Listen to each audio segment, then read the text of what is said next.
இயேசுவின் வார்த்தைகளை அறிவித்ததனால், விசுவாசத்தை வாழ்ந்ததனால் சிறை தண்டனை. ஆனால் அங்கேயும் புகழ்ச்சி பாடல் எழுகிறது. இந்த சிறை தண்டனையிலும்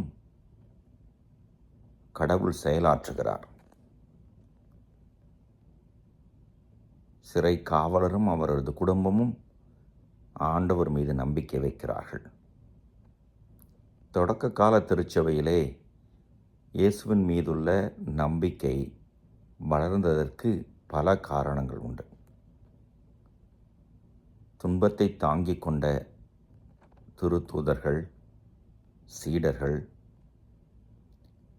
நம்பிக்கை இழக்காத அவர்களுடைய வாழ்வு திருச்சபை வளர மிக மிக முக்கிய காரணமாக இருக்கிறது. பவுல் தப்பி சென்றிருக்கலாம், ஆனால் செய்யவில்லை. இங்கேயும் கடவுள் செயலாற்றுவார். இந்த சூழலிலும் கடவுள் தமக்காக பயன்படுத்திக் கொள்வார் என்று அவர்களுக்கு தெரிந்திருக்கும். இதுதான் தூய ஆவியானுடைய வல்லமை. இயேசு சீடர்களுக்கு மீண்டும் மீண்டும் தான் உயிரோடு இருக்கிற பொழுது சொல்கிறார், தூய ஆவியானவருடைய வல்லமை எல்லாவற்றையும் மாற்றி அமைக்கும்.